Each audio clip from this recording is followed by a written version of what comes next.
Hello दोस्तों, एक बार फिर से आ गए हैं हम। चैप्टर चल रहा है स्ट्रक्चर ऑफ एटम और आज की क्लास में हम लोग सीखेंगे क्वांटम नंबर्स के बारे में।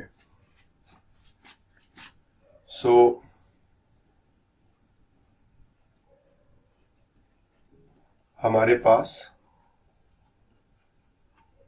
कुल मिलाकर के 4 क्वांटम नंबर्स होते हैं, जिसमें से पहला क्वांटम नंबर हो जाएगा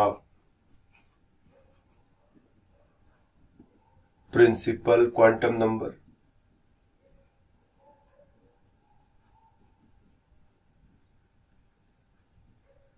दूसरा क्वांटम नंबर हो जाएगा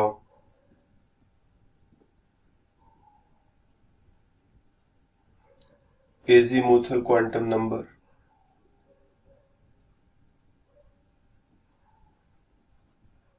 तीसरा क्वांटम नंबर हो जाएगा मैग्नेटिक क्वांटम नंबर और चौथा quantum number spin quantum number. तो ये 4 क्वांटम नंबर्स हैं और क्या है ये तो मत ही पूछे थोड़ी देर के लिए, अभी एक्सपीरियंस के साथ समझ में आ जाएगा।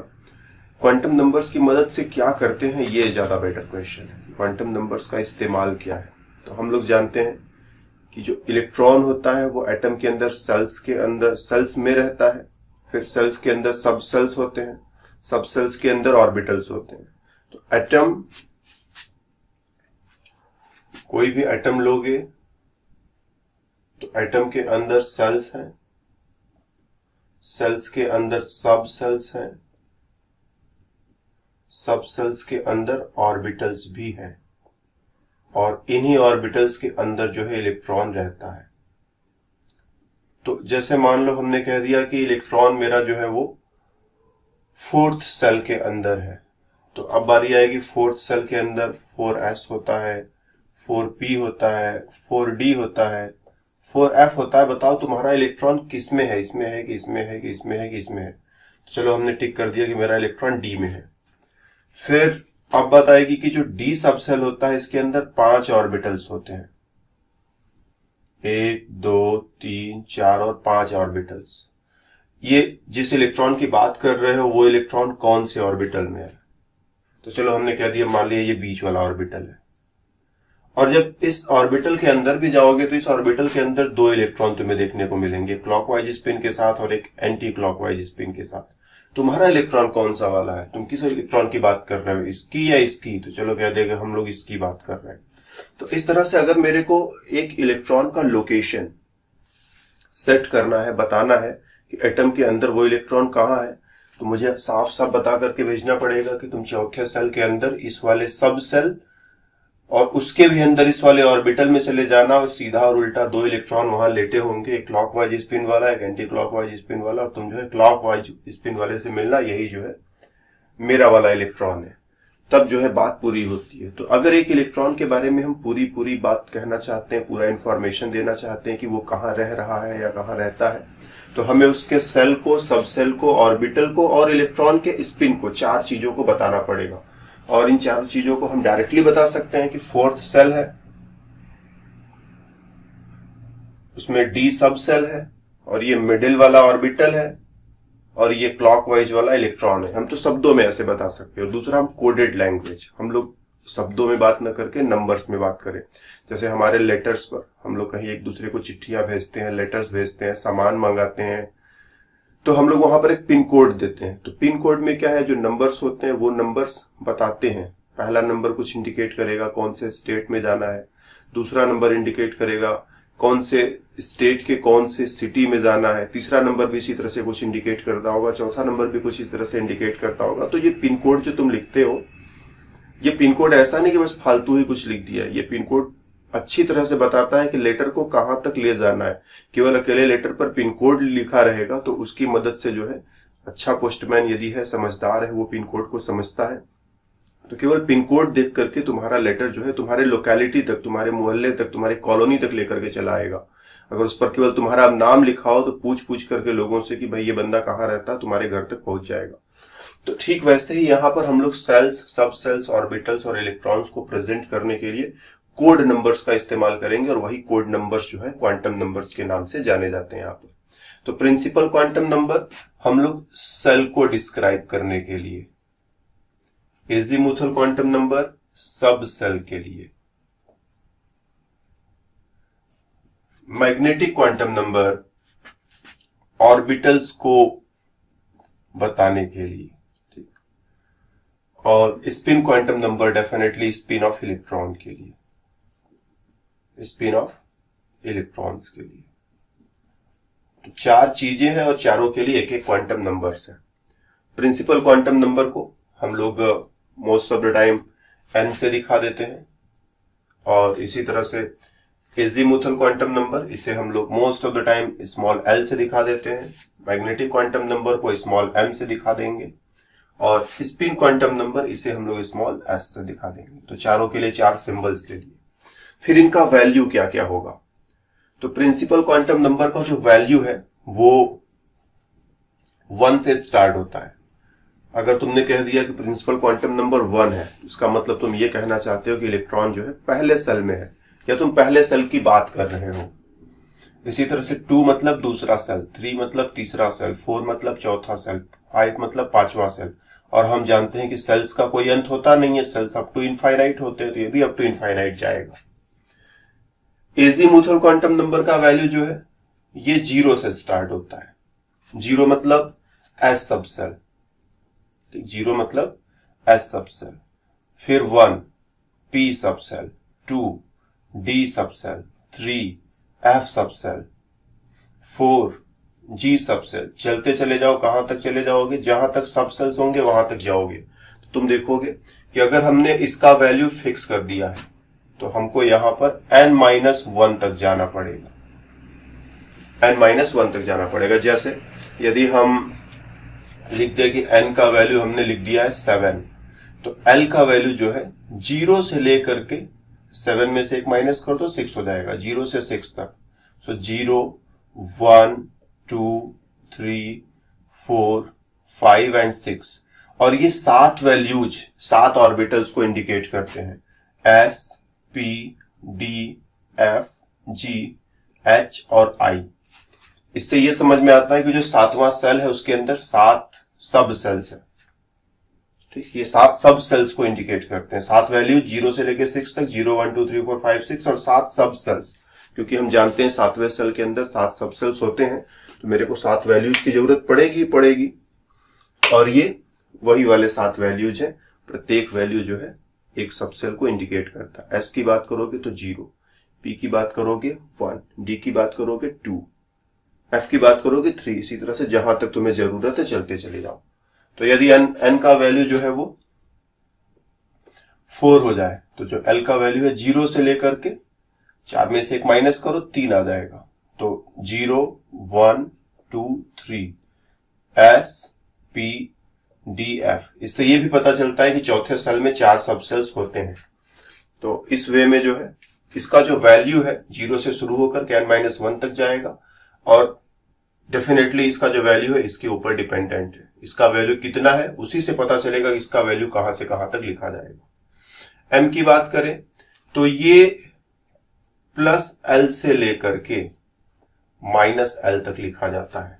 मतलब इसकी मदद से इसका वैल्यू लिखते हैं, इंडिपेंडेंट वे में नहीं लिखते हैं, इसकी मदद से इसका वैल्यू लिखेंगे। जैसे हम लोग एक एग्जांपल लें, जैसे l बराबर हो गया 4, सॉरी ठीक है, अच्छा ठीक है, l बराबर हो गया 4, तो m बराबर +4 से लेकर के -4 तक। तो क्या क्या वैल्यूज हो जाएंगे? ये हो जाएंगे +4 +3 +2 +1 0 -1 -2 -3 -4। ये टोटल तुम्हें जो है 2l+1 वैल्यूज मिलेंगे, 2l+1 वैल्यूज। ठीक, जैसे यहां 4 है तो 2 × 4 + 1 वैल्यूज, मतलब 4 × 2 8, 8 में एक जोड़ दिया 9 वैल्यूज, 1 2 3 4 5 6 7 8 9 वैल्यूज तुम्हें देखने को मिलेंगे। और ये 9 वैल्यूज ये इंडिकेट करते हैं कि ये जो सब सेल है, इस सब सेल के अंदर 9 ऑर्बिटल्स है। ठीक, तो जब तुम s के लिए रहोगे, s सब सेल में आओगे, L बराबर होता है 0 और M बराबर आएगा 0। ये इंडिकेट करता है इसमें बस एक ही ऑर्बिटल होता है। P सब सेल में आओगे, P सब सेल के लिए L बराबर होता है 1। ठीक है, इस चीज को याद रखें। यहां से हम उठा रहे हैं इसको ना, कहां से उठा रहे हैं, ये S के लिए एजीमुथल क्वांटम नंबर 0, P के लिए एजीमुथल क्वांटम नंबर 1, D के लिए एजीमुथल क्वांटम नंबर 2, F के लिए एजीमुथल क्वांटम नंबर 3, G के लिए एजीमुथल क्वांटम नंबर 4। तो यहां से हम लोग इसको उठा ले रहे हैं। तो जो हमारे सब सेल्स हैं SP DF G H वगैरह वगैरह, और सब सेल्स के लिए जो क्वांटम नंबर्स है 0 1 2 3 4 वगैरह वगैरह, और उसको हम L से इंडिकेट कर रहे हैं। तो वही चीज हमने यहाँ किया हुआ है। L बराबर 4 लिखा है तो M के वैल्यूज +4 से -4 तक।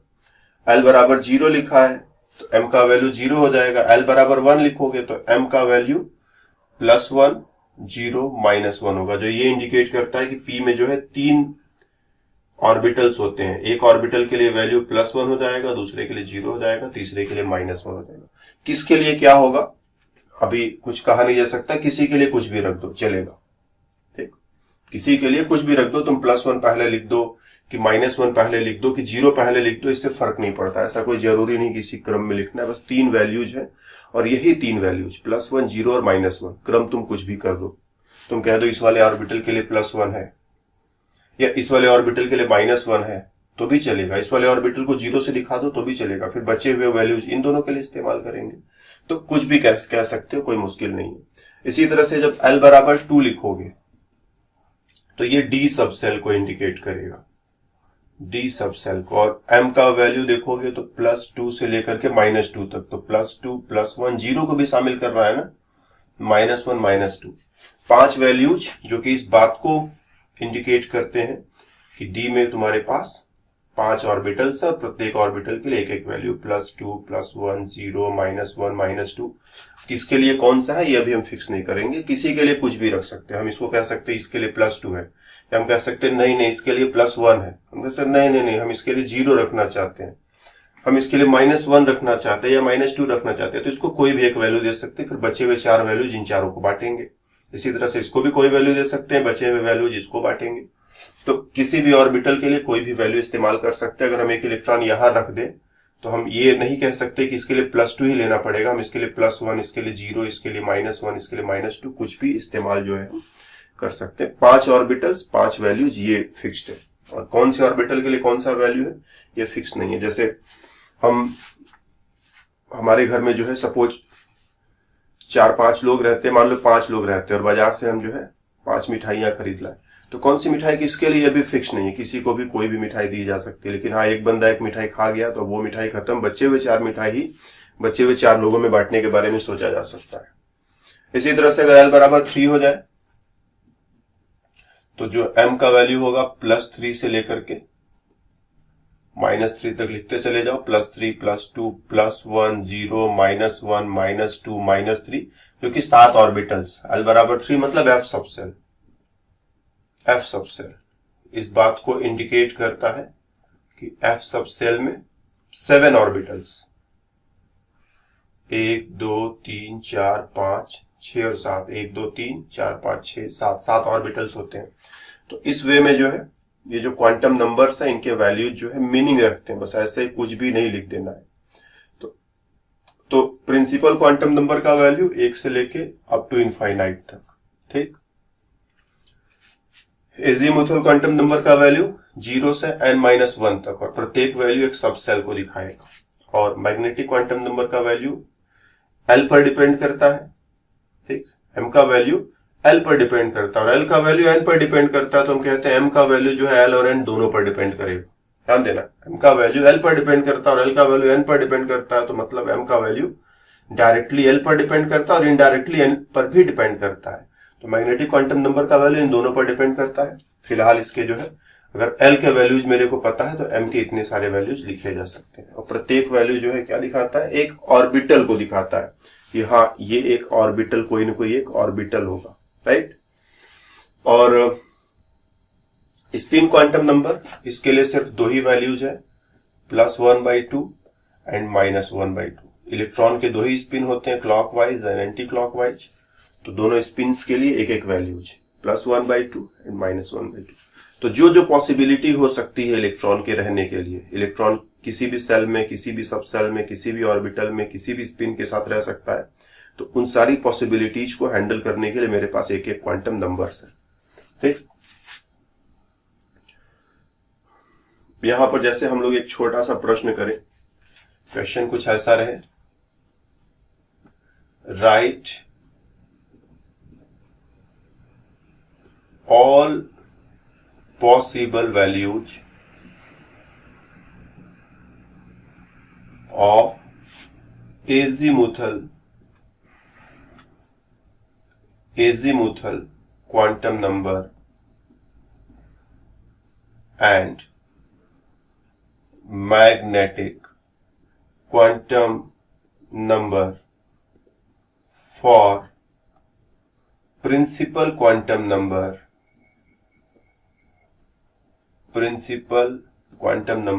n बराबर कह दो 5 और n बराबर कह दो 4।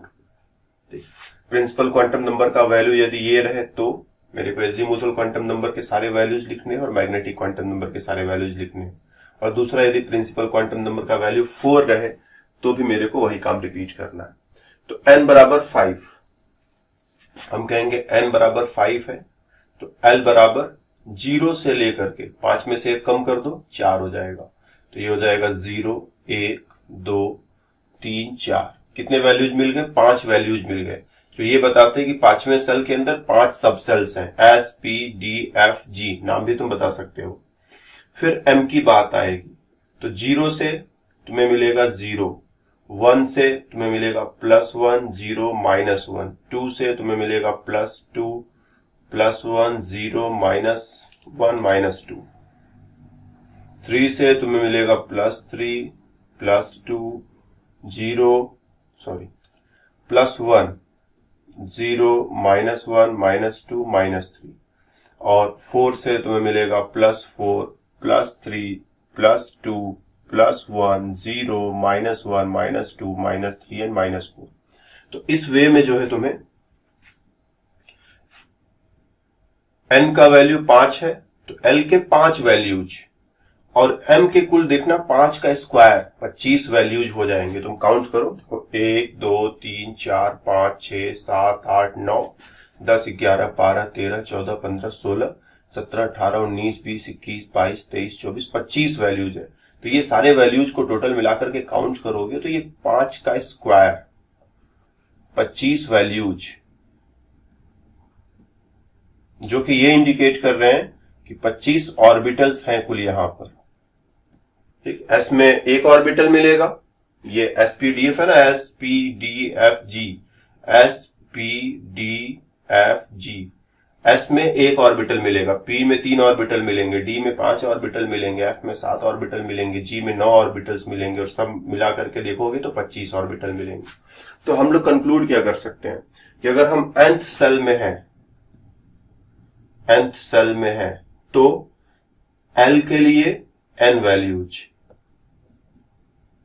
ठीक, n वैल्यूज, या फिर हम ऐसे कहते हैं, इसको इस वे में लिखें, तो प्रिंसिपल क्वांटम नंबर हमने फिक्स कर दिया, प्रिंसिपल क्वांटम नंबर हमने फिक्स कर दिया, कह दिया इसका वैल्यू n है। ठीक, तो एजीमुथल क्वांटम नंबर के लिए L वैल्यूज मिलेंगे तुम्हें, सॉरी n वैल्यूज मिलेंगे तुम्हें, n values from 0 to n-1। ठीक, इन वैल्यूज को काउंट करोगे तो n वैल्यूज हो जाएंगे। जैसे यहां पर 5 लिखोगे तो यहां तुम्हें 5 वैल्यूज मिलेंगे, यहाँ 6 लिखोगे तो तुम्हें 6 वैल्यूज मिलेंगे, यहाँ 10 लिखोगे तो 0 से लेकर 9 तक तुम्हें 10 वैल्यूज देखने को मिलेंगे। तो ये चीज कहना है मेरा। और फिर अगर मैग्नेटिक क्वांटम नंबर को तुम देखते हो, मैग्नेटिक क्वांटम नंबर को देखते हो तो n स्क्वायर, जैसे यहाँ 5 है तो यहाँ 5 का स्क्वायर 25 वैल्यू, यहाँ 6 है तो यहाँ 6 का स्क्वायर 36 वैल्यू, जो कि ये दिखाता है कि वहां पर 36 ऑर्बिटल्स होंगे। तो इस वे में जरूरत पड़ने पर कभी वैल्यूज हमें लिखने, कभी कभी ऐसा होता है कि हमें वैल्यूज लिखने नहीं होते, जस्ट काउंट करने होते कि कितने वैल्यूज मिलेंगे। लिखो मत क्या क्या वैल्यूज है, जस्ट काउंट कर डालो कि कितने वैल्यूज। तो हम अब या तो ऐसा करें कि 25 वैल्यू पहले लिखें और फिर लिख लिख करके ऐसे काउंट करें कि 1 2 3 4 करते करते 25 वैल्यूज, या फिर दूसरा काम हम कर सकते हैं कि ये चीज स्कीम को माइंड में रखें कि प्रिंसिपल क्वांटम नंबर यदि n है तो एजीमुथल क्वांटम नंबर के लिए n वैल्यूज और मैग्नेटिक क्वांटम नंबर के लिए n स्क्वायर वैल्यूज। तो अगर n बराबर 6 हो गया तो l के लिए 6 वैल्यूज और m के लिए 6 का स्क्वायर कर दो 36 वैल्यूज। ये 6 वैल्यूज तुम्हें लिखने पड़े तो क्या लिखोगे, 0 से लेकर के 5 तक, और यहां 36 वैल्यूज लिखने पड़ जाए तो फिर 0 से 0, 1 से +1, 0 -1, 2 से +2 से लेके -2 तक, 3 से 4 से 5 से इसी तरह से एक्सपेंड करो, हो जाएगा। क्वेश्चन का जो दूसरा पार्ट था कि यदि n बराबर 4 कर दिया जाए तो l के क्या क्या वैल्यूज होंगे और m के क्या क्या वैल्यूज होंगे। तो हम बोलेंगे l का वैल्यू 0 से n-1, 4 में से कम करो 3 तक, तो 0 1 2 3, और m के क्या क्या वैल्यूज होंगे, तो 0 से मेरे को मिलेगा 0, 1 से मेरे को मिलेगा, ऐसे लिख रहे हैं ना, 0 से मेरे को मिला 0, 1 से हमें मिला +1, 0 -1, 2 से हमें मिला +2, +1, 0 -1 -2, और 3 से हमें मिला +3, +2, +1, 0 -1 -2 -3। तो इस तरह से अगर हमें ये सारी चीजें दे दी जाए तो हम लोग ऐसे ऐसे करते चले जाएंगे। सीधा सीधा क्वेश्चन पूछे कि बताओ प्रिंसिपल क्वांटम नंबर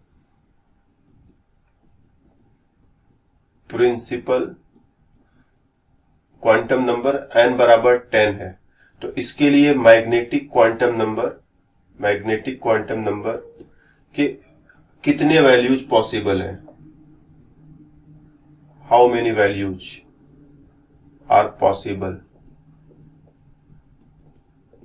तो हम बोलेंगे n स्क्वायर, बोले तो 10 का स्क्वायर, अगर 100 वैल्यूज मिलेंगे, और जरूरत पड़ेगा तो 100 वैल्यूज लिखकर दिखा भी डालेंगे। हमसे क्वेश्चन कह दिया एजीमुथल क्वांटम नंबर,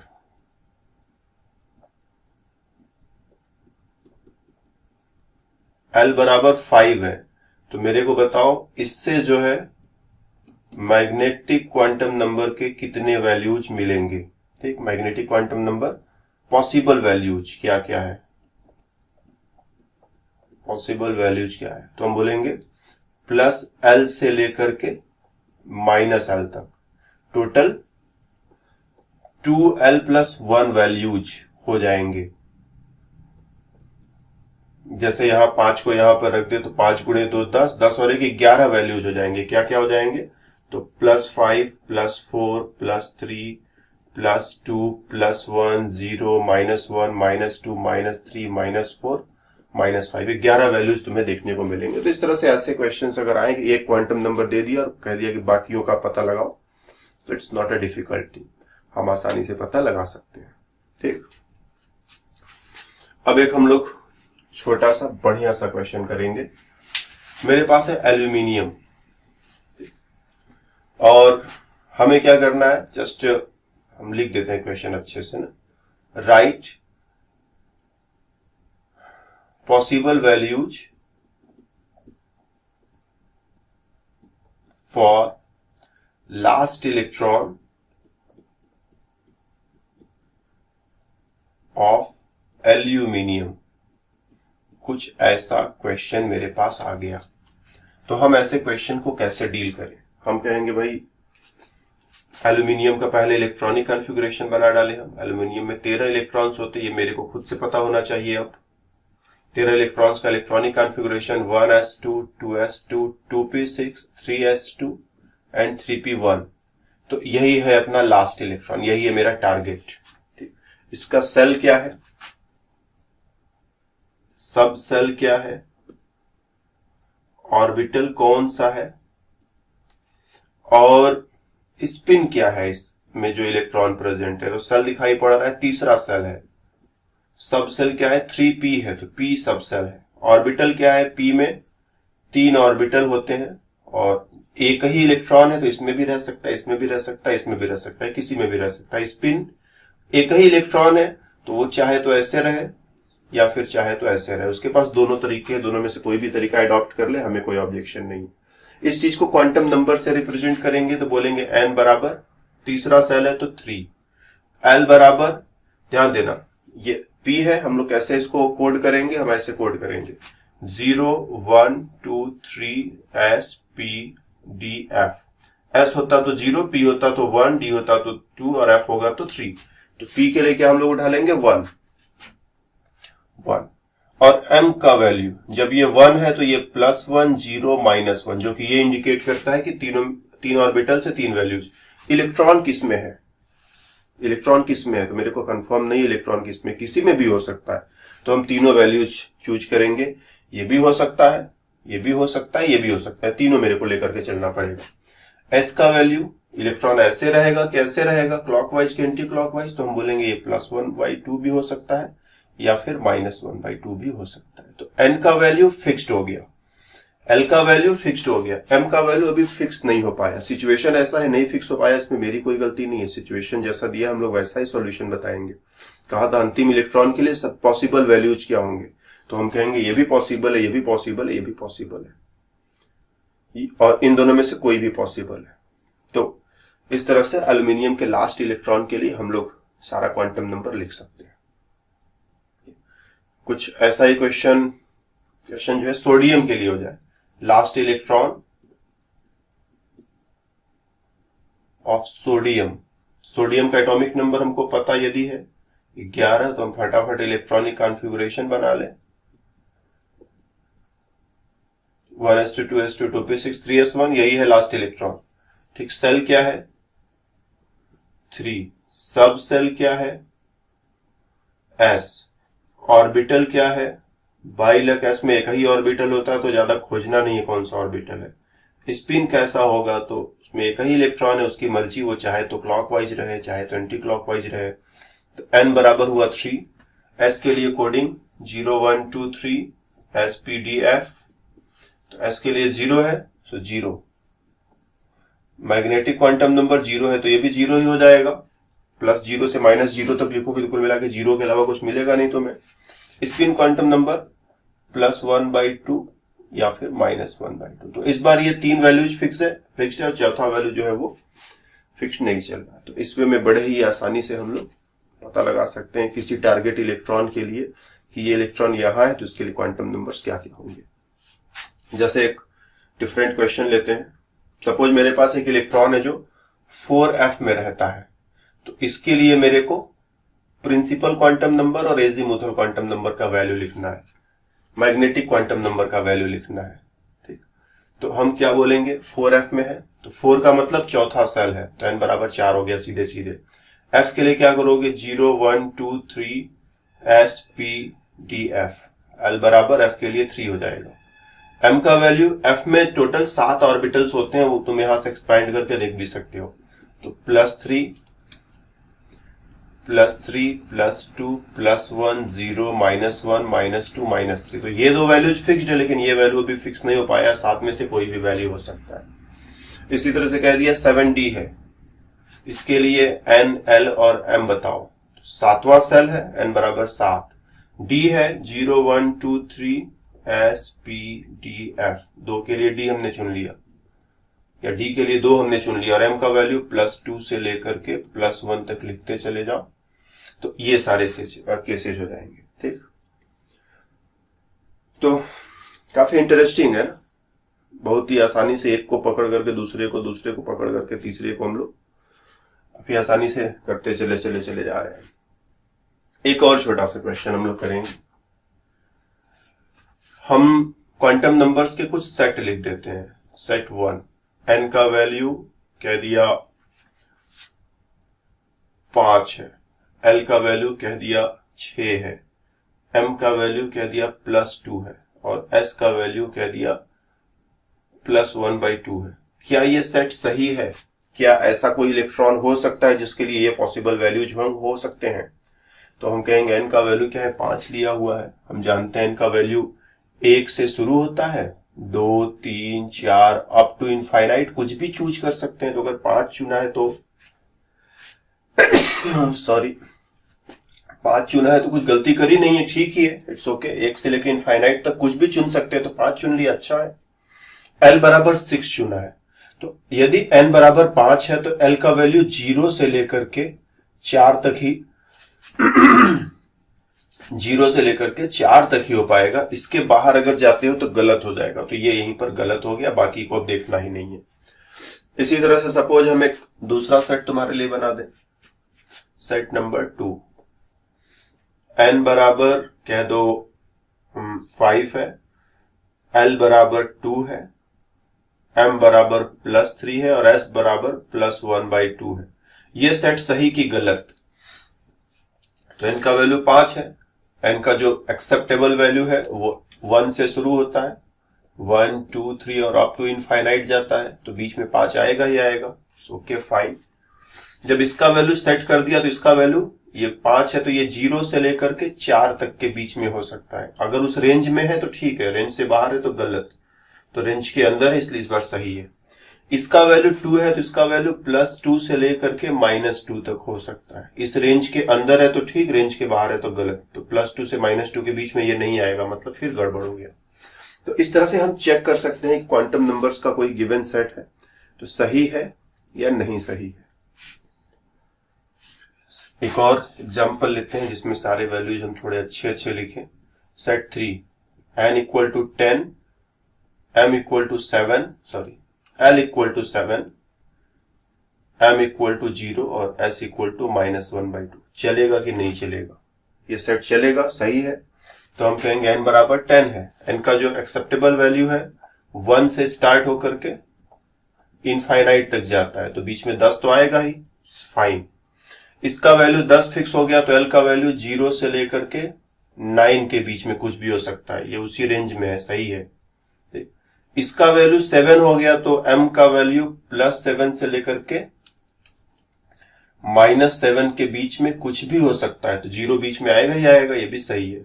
और स्पिन क्वांटम नंबर के लिए दो वैल्यूज हम ले सकते हैं, +1/2 -1/2, तो ये भी सही है। तो इस बार जो ये सेट सही सही दिया हुआ है, तो जरूरत पड़ने पर ऐसा काम भी हम लोग कर सकते हैं कि गिवन सेट सही से लिखा है कि नहीं सही से लिखा है, ऐसे डिसीजंस भी जरूरत पड़े तो हम करेंगे।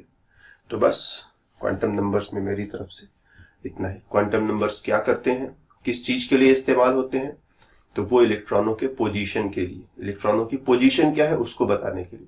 और एनर्जी भी हम लोग कभी कभी बोलते हैं ना, कि इसकी मदद से हम इलेक्ट्रॉनों की एनर्जी की तुलना कर सकते हैं। हम ये तो नहीं कैलकुलेट कर पाएंगे कि एकदम इसकी एनर्जी इतनी ही है, लेकिन जैसे 2 इलेक्ट्रॉन है, दोनों के क्वांटम नंबर्स मेरे को पता है, तो हम ये सोच सकते हैं कि किसकी एनर्जी ज्यादा होगी, किसकी एनर्जी कम होगी। उसके लिए अपने मैथड्स हैं, हम लोग N+L रूल पढ़ेंगे आने वाले क्लासेस में, तो वहां पर ये बात अपने आप क्लियर हो जाएगी। तो इलेक्ट्रॉनों के पोजीशन और एनर्जी को बताने के लिए हमारे पास न्यूमेरिकल स्कीम होता है। पोजीशन और एनर्जी को इंडिकेट करने के लिए, रिलेट करने के लिए न्यूमेरिकल स्कीम जो है वही क्वांटम नंबर्स के नाम से जाना जाता है। 4 quantum numbers, principal, azimuthal, magnetic and spin, जो कि इलेक्ट्रॉनों के सेल, सबसेल, ऑर्बिटल और इलेक्ट्रॉनों के स्पिन को दिखाते हैं। और यहां पर एक बड़ी बात है थोड़ी सी, अभी आगे तुम लोग समझोगे। जब हम लोग आगे बढ़ेंगे तो हम लोग एक इक्वेशन पढ़ेंगे, Schrödinger wave equation. Schrödinger wave equation, ये जो क्वांटम नंबर्स है ना, ये उसी वेव इक्वेशन को सॉल्व करने पर मिलता है। इसको सॉल्व करते हैं तो मेरे को N, L और M के वैल्यूज मिलते हैं। बोले तो प्रिंसिपल क्वांटम नंबर मिलेगा, azimuthal and magnetic quantum number. ये 3 quantum number Schrödinger wave equation से अपने को मिलते हैं। जब हम लोग इस इक्वेशन पर आएंगे तो वहां पर इसके बारे में थोड़ी बातें और कर लेंगे, लेकिन फिलहाल अभी जस्ट मेमोरी में थोड़ा सा अपने डाल दो कि N, L और M ये 3 क्वांटम नंबर्स यहां से आए हैं। और जो चौथा क्वांटम नंबर है S, spin quantum number, spin quantum number, उसको हमने अपने से चुन लिया है ना, उसको इस इक्वेशन से सॉल्व करके उसका वैल्यू नहीं मिला है, वो सेल्फ टेकन है। कि ये देखा गया कि इलेक्ट्रॉन 2 तरह से रह सकता है, 2 अलग अलग स्पिन स्टेट्स में रह सकता है, तो हमने 2 वैल्यूज कुछ भी चुन ली कि चलो एक वैल्यू इसके लिए रख देते, दूसरा वैल्यू इसके लिए रख देते। तो +1/2 और -1/2 श्रोडिंजर वेव इक्वेशन से नहीं आया है। तो श्रोडिंजर वेव इक्वेशन हम लोग अभी पढ़ेंगे, तो वहां पर में भी कभी कभी हम बताना भूल जाते हैं, इसलिए पहले इसको हमने बता दिया कि भाई इस चीज को माइंड में रखना, जब वहां आएंगे तो और बातें साफ हो जाएंगी। श्रोडिंजर वेव इक्वेशन को सॉल्व करके N, L और M के जो वैल्यूज हम लोग है वहां से पता लगा सकते हैं। जबकि स्पिन क्वांटम नंबर का उस इक्वेशन से कोई लेना देना नहीं, बस ऐसे ही हम लोगों ने जो है दो वैल्यूज अपनी तरफ से चुन लिए। तो बस क्वांटम नंबर्स पर मेरी तरफ से इस क्लास में इतना ही। फिर मिलेंगे दूसरे क्लास में, तो बातें और भी होंगी। तब तक के लिए बाय बाय।